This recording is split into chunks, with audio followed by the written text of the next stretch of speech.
Hi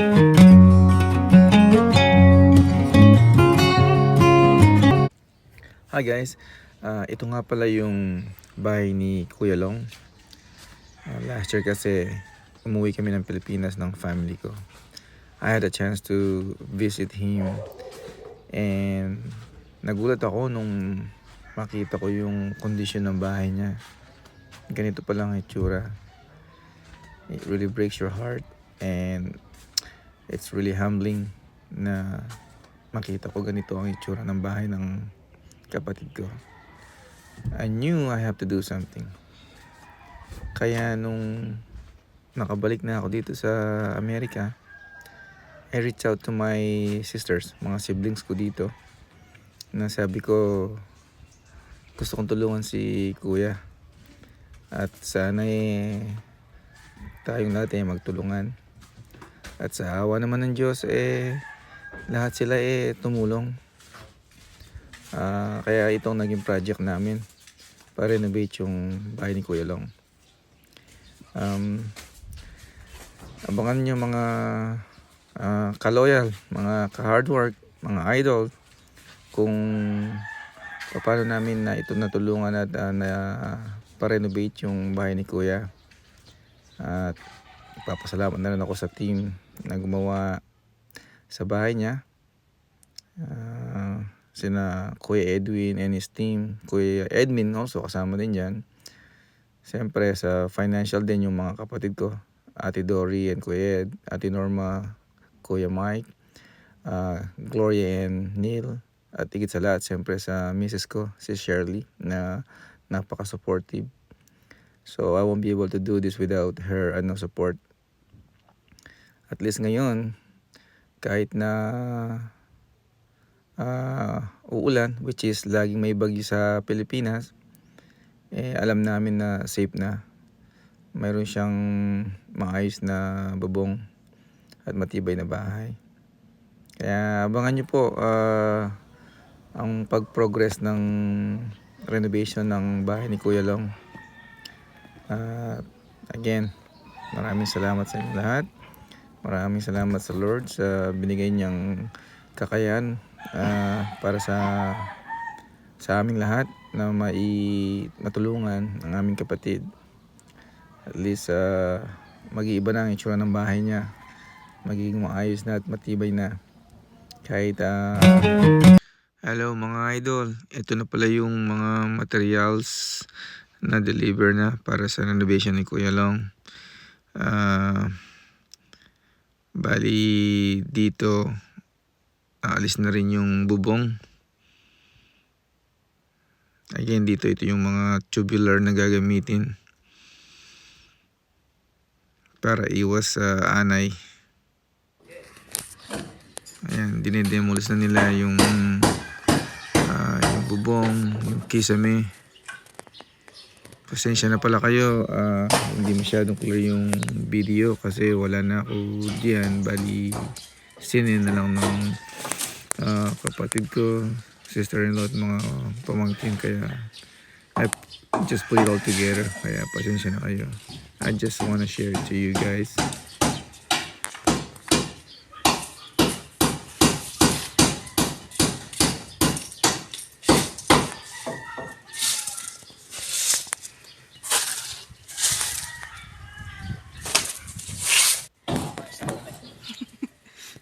Ayan, bali talagang mano-mano.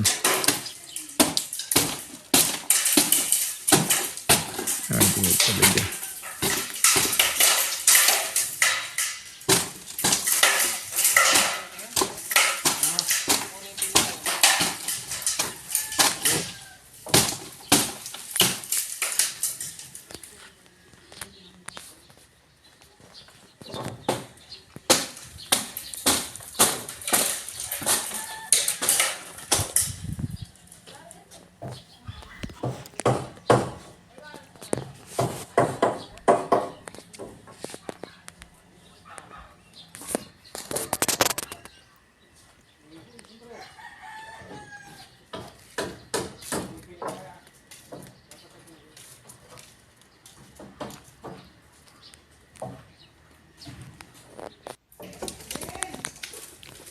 muli yung mga materials.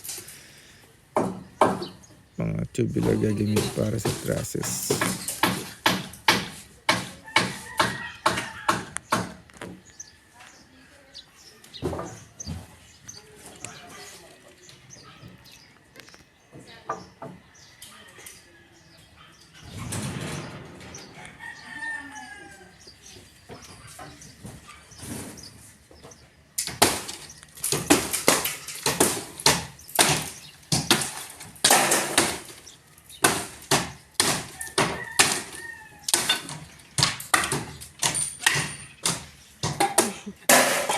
Bali si Kuya Edwin pala yan, yung bayo ko.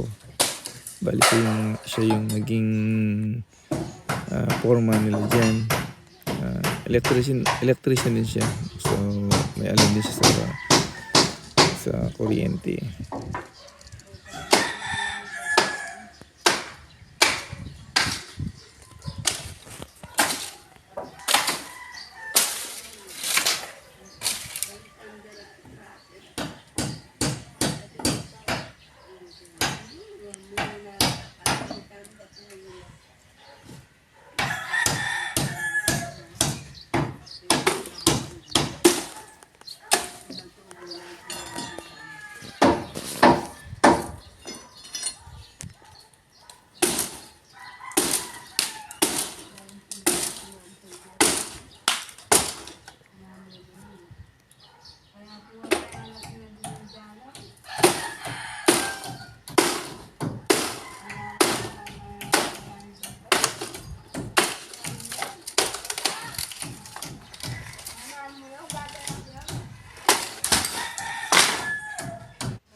Dito mukhang tinaasan na nila yung yung wall para maging high ceiling. I think nagdagdag sila ng mga at least 5 hollow blocks.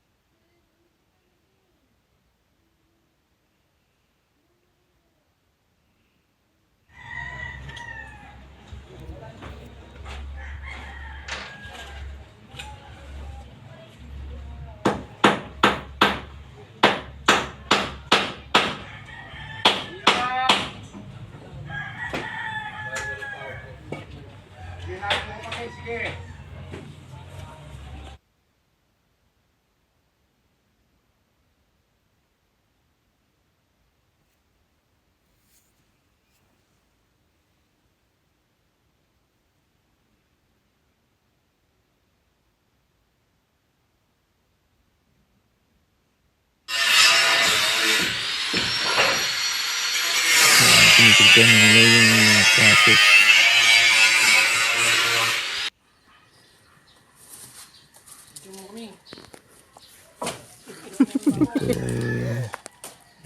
Dito inaalis pa nila yung kahoy sa bubong.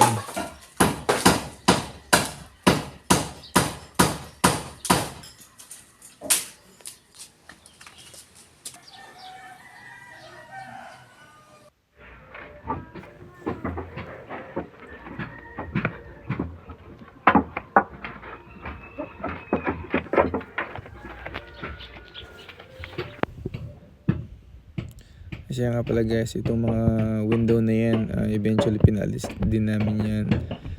Actually ito, sinisilsil niya, but it was very hard for them. Kaya binili ko sila ng jackhammer para maging mabilis yung trabaho nila.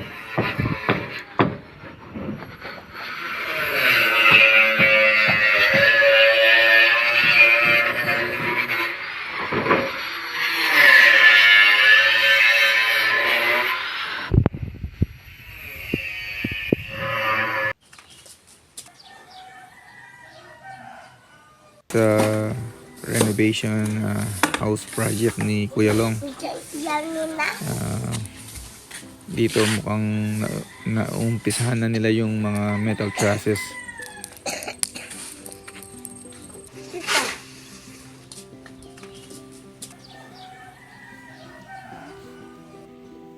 Ayan. Nakaporma na siya dyan.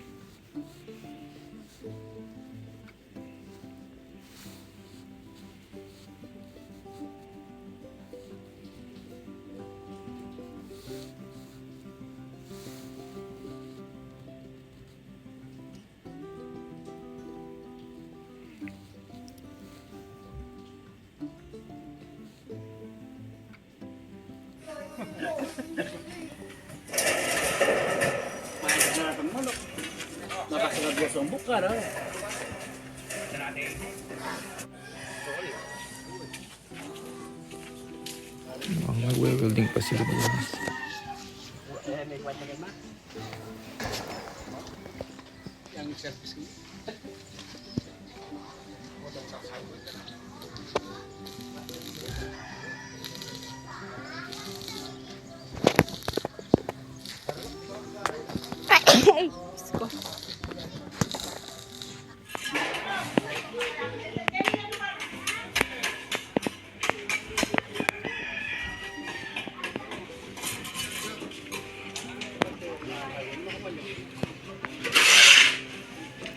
Ayun na pala si Kuya Edwin. Bayo ko na parang siya yung foreman dyan.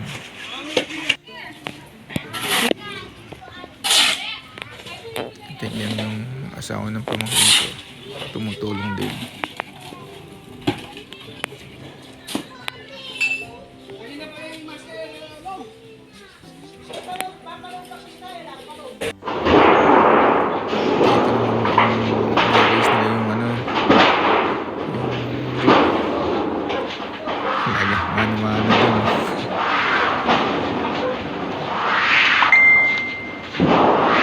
That's okay. They get the job done eventually.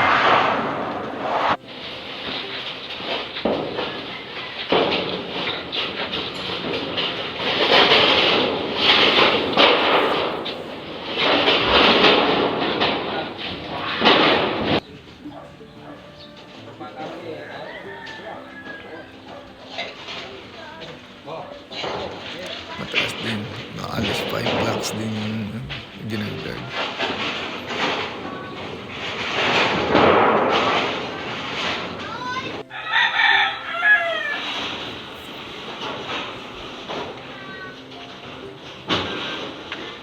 Ang kagandahan dito sa mga metal trusses, mga idol, hindi na problema yung mga termites.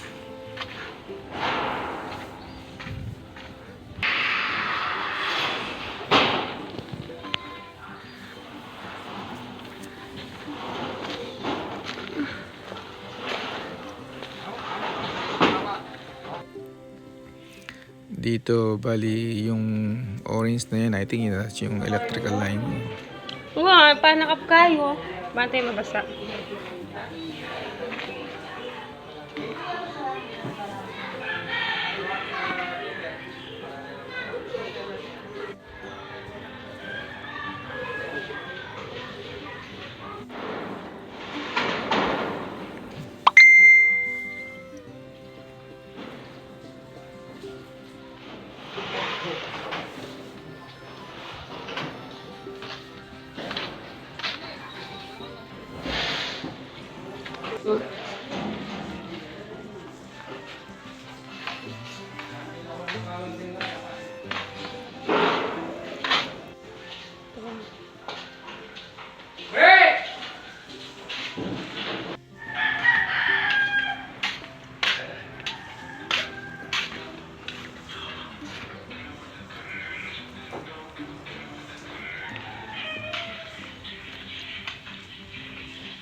I think ito yung kitchen nila eh.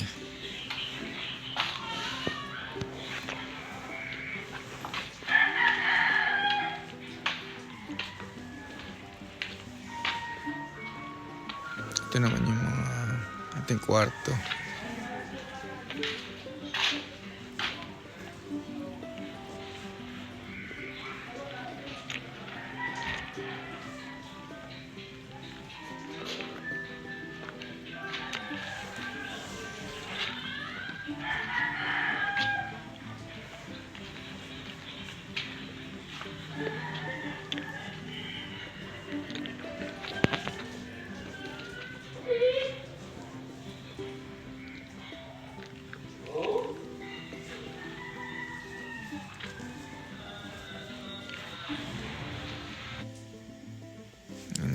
na nila yung yung bubong.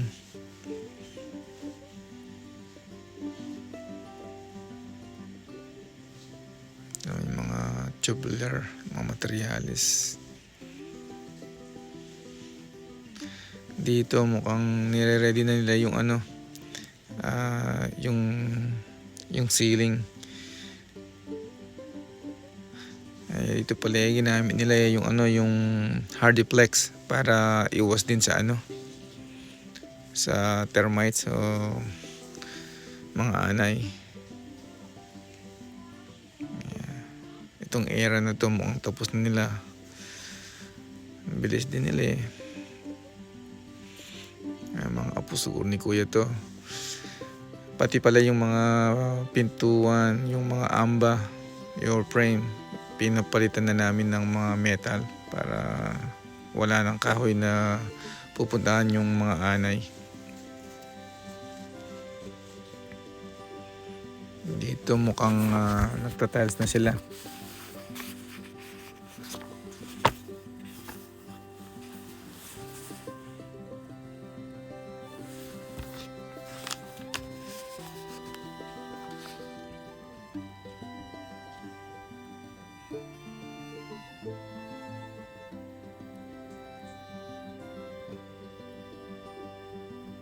Ay, itong kitchen. Dahil ipapaayos din ito.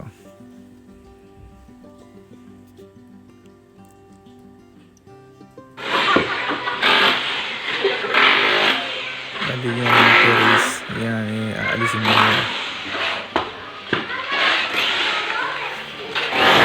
Lang yung parang grills. Tubular din ang gagamitin.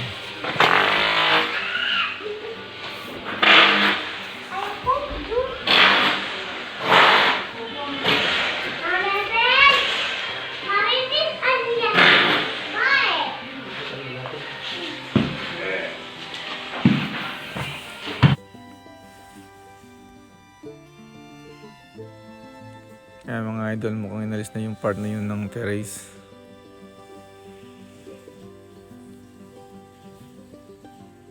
Nile-level yung tiles.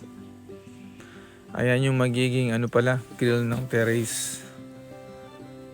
Ayan. Dry pit nila dyan. Yung banyo nila. Naayos na rin. At eventually pala mga idol yung gate papalitan din. Yeah, I think ito yung ginagawa nila. Yun yung angle bar.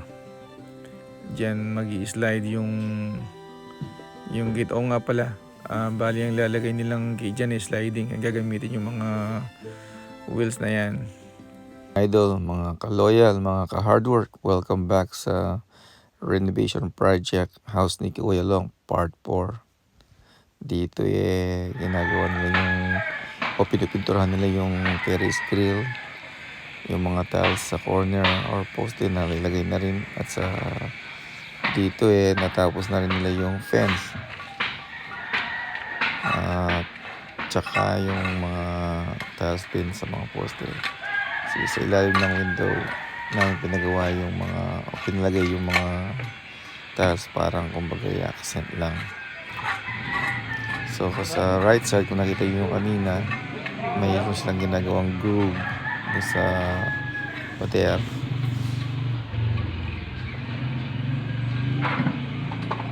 At yung pagpapintura sa labas ng bahay mukhang tapos na rin.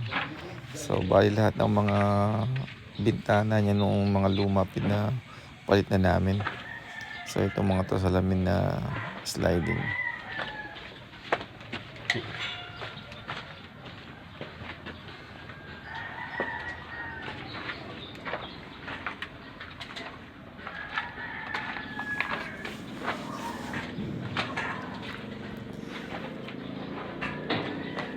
So dito pala sa corner to mga idol, eventually ito ang magiging dirty kitchen nila. Kasi may mga sobrang yero at saka mga tubular. So pwede lang gamitin yun.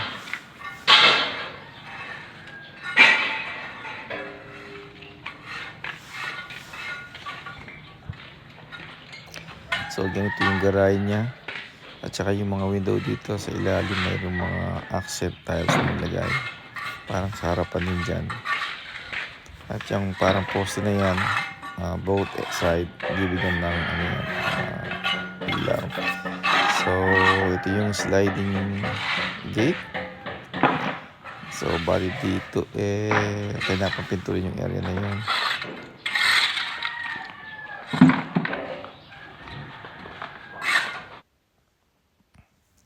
Balik na naman sa terrace.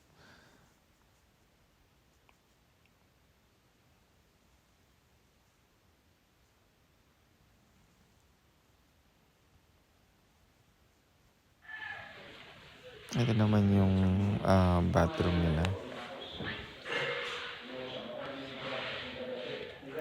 Tiles na rin. At may shower na rin. At yung door nila, yan. Bago na lahat yung mga door nila.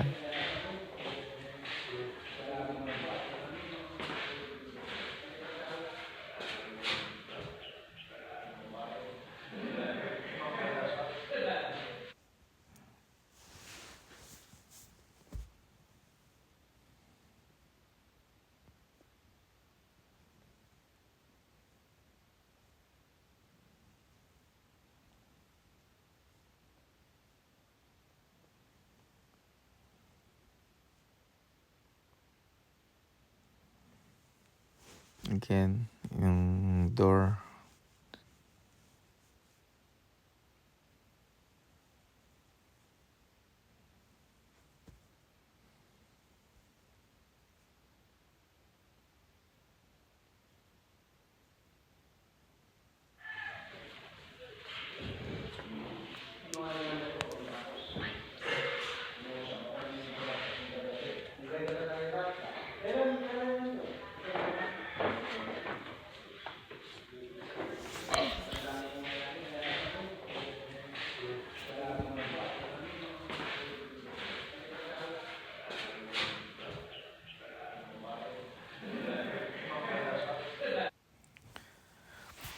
Tapos na rin yung spandrel sa labas. So, ayun.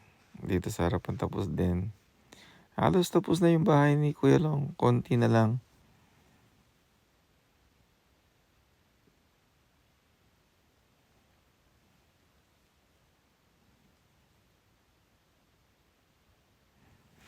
Diyan sa harapan dyan, lalagyan ng canopy.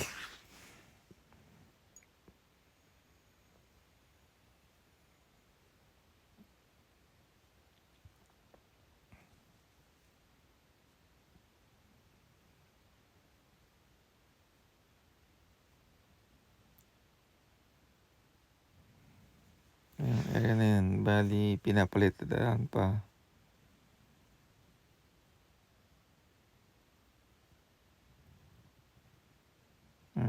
Natapos na mapalitada. Ngayon yung group naman ng ginagawa nila.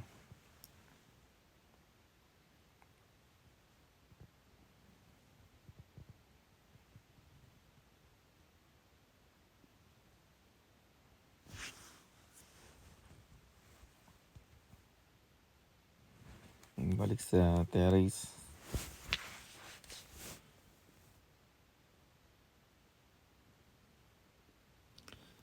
Ayun yung canopy na gagawin nila o nilagay.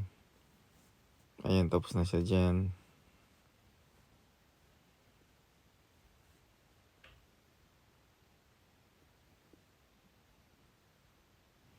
Ayan yung kitchen nila.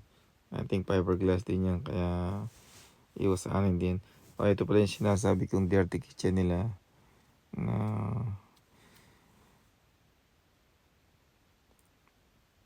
ayan. Yan pa rin yung dirty kitchen ngayon. Yan sa harapan na nila yan.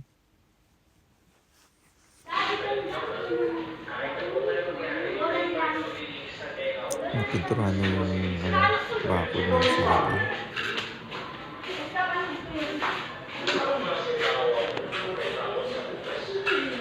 Daddy kanila? Dapat nani, di daddy.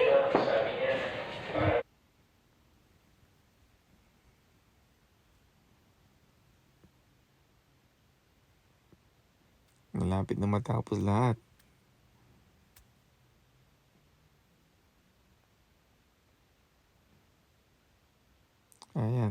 Yung mga bata, tinatry na lang i-slide yung sliding gate.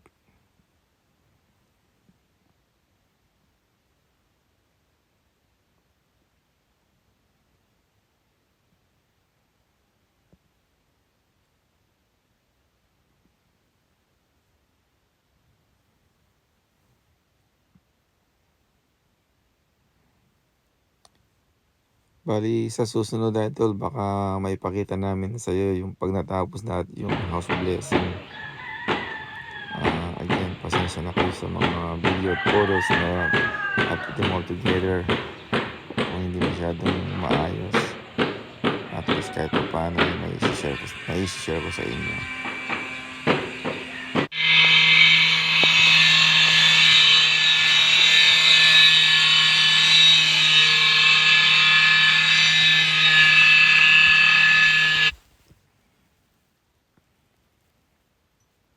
Ayan yung mga spandrel.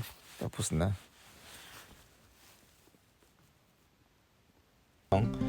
This is the part 5, final part na. Kasama na yung house blessing. So ayan, pinakikita uli yung fence at yung mga lights. I think ito taken at night. So maganda siyang tingnan. Very simple. And ayan yung canopy ulit tsaka yung lights sa poste.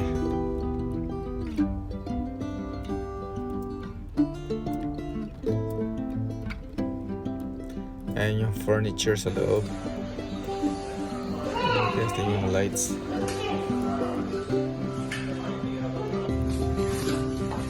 Ayan yung terrace tsaka yung lights niya.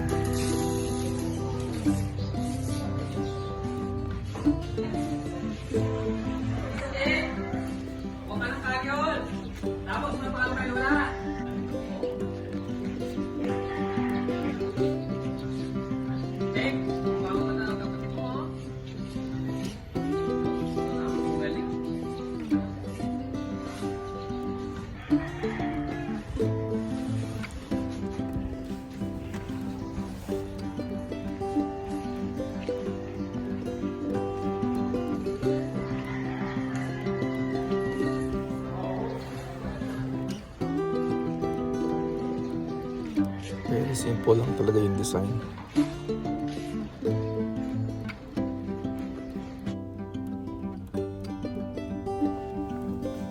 Ayan, balik sa I think ito yung dining room ngayon. That's the living room. Mga apo niya. Yan nga pala yung aircon, yung AC. Pinalagyan na rin namin. Dito in-install nila. Ayan yung mga bracket para din sa inverter. Ayan na siya. Kasi parang split type yan. Ayan na.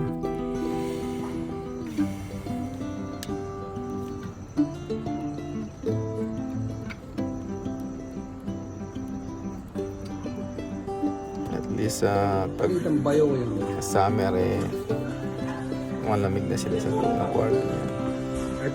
Ito ini-install sa loob. Ha?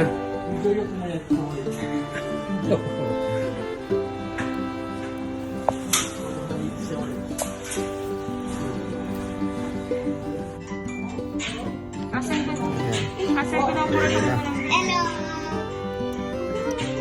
Hello! Enjoy na po nila. Ang likod na.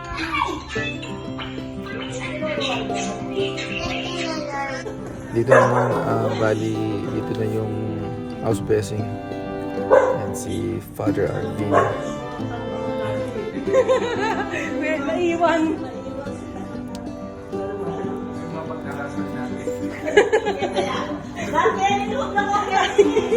Belak pa na rin bangat eh. Meron pa yung thunders.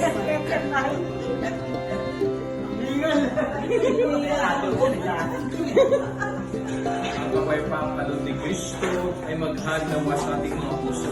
At ang salita ni Kristo ay mananalig sa ating kalooban. Kung pangaluman ang ating dalangin sa salita ay mangyaring lahat sa kanan ng Panginoon ngayon at sa walang hanggan. Si Father.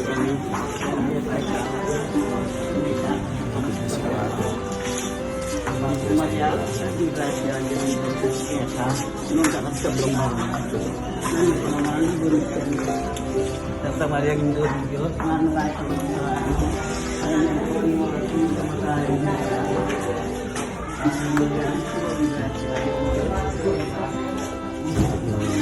Kuya Long.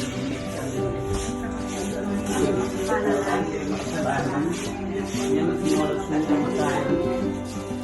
Ako Maria, di gracia di Dios esa, nunca kapsa belum babae ni Tuhan, gulit ka na Panlagay mo sa langit.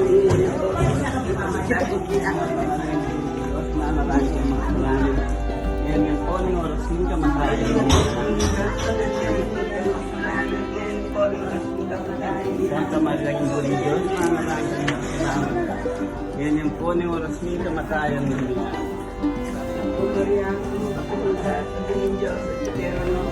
Walang babay. Kanya pa man.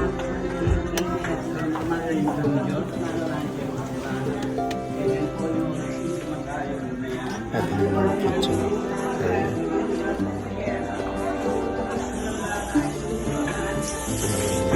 Ito na yung kitchen nila.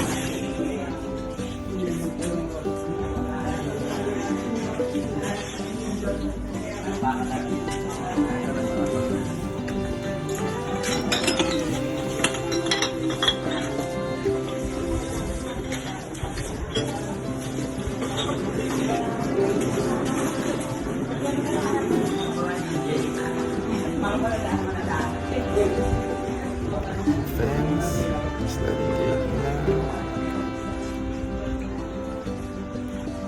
Sa harapan. Ikot si Father.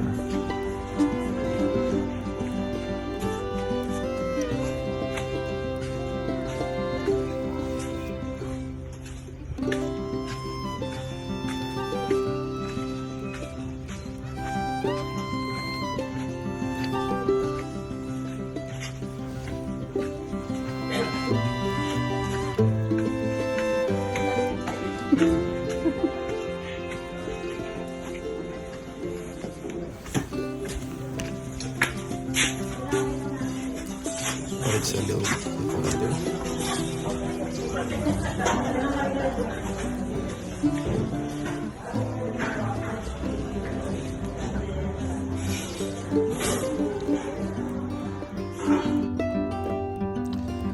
Ayan.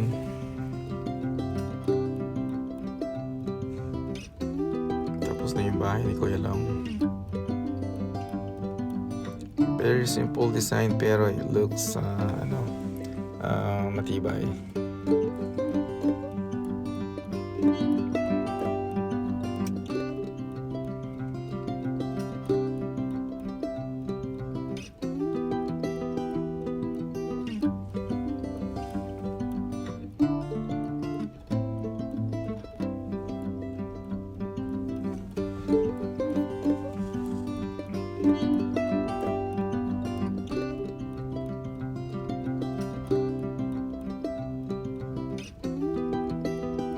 At least tapos na rin.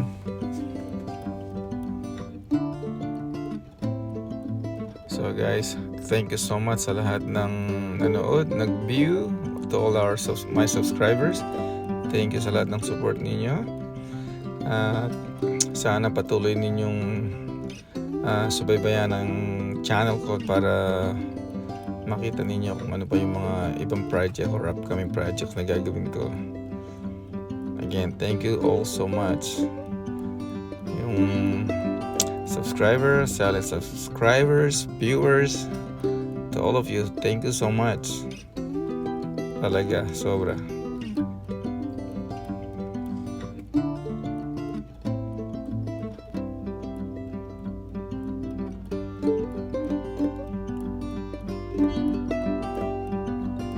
Yan si Kuya Long tsaka yung misis niya si Ate Tess.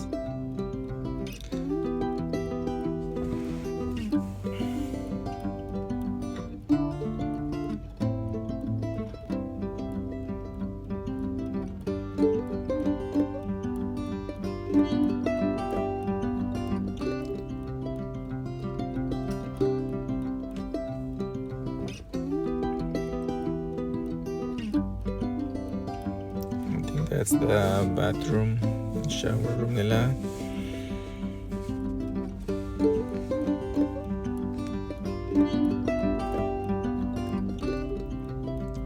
Yan, kwarto nila.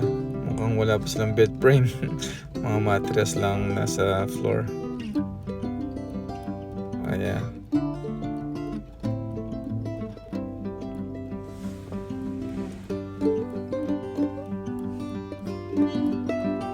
Again, kitchen ulit.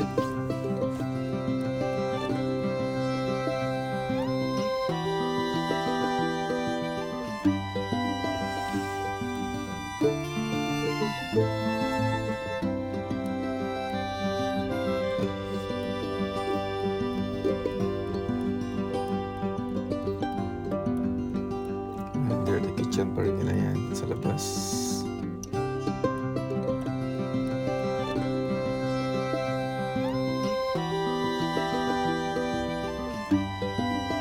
Thank you.